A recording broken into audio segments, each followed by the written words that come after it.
Tune echo வில்லேஜில் அப்படி என்ன யூனிக்காக இருக்குது? ஃபர்ஸ்ட் இவங்களோட ரூம்ஸ். Bangle house. ரூம் ஃபுல்லாக பேங்கிள் வச்சு அழகழகான டெக்கரேஷன் பண்ணியிருப்பாங்க. பார்க்கவே ரொம்ப டிஃப்ரெண்ட்டாக அழகாக இருந்துச்சு. அடுத்தது கிரானைட் ஹவுஸ். கோயிலில் பார்க்குற மாதிரி கிரானைட் பில்லர்ஸ் எல்லாம் வச்சு ஒரு அழகான ரூம், ரொம்பவே யூனிக்காக இருந்துச்சு. அடுத்ததாக இவங்களோட ஃபேமஸான டவர் ஹவுஸ் வித் ஜக்கூசி. ரூமுக்கு மேலே போய் பார்த்தா சுற்றி கண்ணாடி, என்டையர் பீச்சுமே அழகாக தெரியும். அடுத்ததாக பே வாட்ச். பீச்சை ஃபேஸ் பண்ண மாதிரி அழகான குடில் செட்டப்பில் ஒரு வீடு. லாஸ்ட்டாக பூல் வில்லா. நாங்கள் இங்கே தான் ஸ்டே பண்ணியிருந்தோம். அழகான கிராமத்து இன்டீரியர்ஸில் பூலோட சேர்த்து கொடுத்துருக்காங்க. ரூம்ஸ் எல்லாம் இருக்கட்டுங்க. அடுத்து இவங்களோட யூனிக்னஸ்ஸே இவங்களோட spa and sound healing therapy தான். எக்ஸ்பீரியன்ஸ் ப்ரொஃபஷனல் வச்சு வெரைட்டிஸ் ஆஃப் ஸ்பா இவங்க தராங்க. அண்ட் அடுத்ததான் நான் எங்கேயுமே எக்ஸ்பீரியன்ஸ் பண்ணாத சவுண்ட் ஹீலிங் செஷன் இவங்ககிட்ட அட்டென்ட் பண்ணோம். மைண்டுக்கு ரொம்பவே ரெஃப்ரெஷிங் அண்ட் ரிலாக்ஸிங்காக இருந்துச்சு.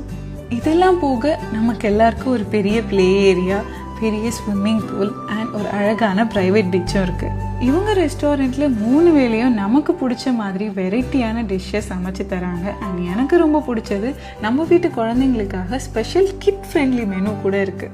லாஸ்ட்டாக இவங்களோட ஸ்டாஃப்ஸ் அண்ட் ரொம்ப இம்பார்ட்டன்ட் இவங்களோட மேனேஜர் உமாபதி சார் வந்ததுலேருந்து கிளம்புற வரைக்கும் அவரோட அழகான ஸ்மைல் அண்ட் அழகான சாங்ஸ்னால எங்களை ரொம்பவே ப்ளசண்ட்டாக ஸ்டே பண்ண வச்சுருந்தாரு.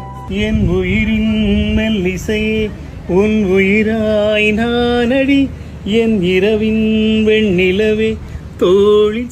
இவ்வளோ யூனிக் அண்ட் ஸ்பெஷலான இக்கோ ஃப்ரெண்ட்லி ரெசார்ட்டை நீங்கள் மிஸ் பண்ணிடாதீங்க. உடனே ஃபேமிலி அண்ட் ஃப்ரெண்ட்ஸோட விசிட் பண்ணுங்கள். தேங்க்யூ.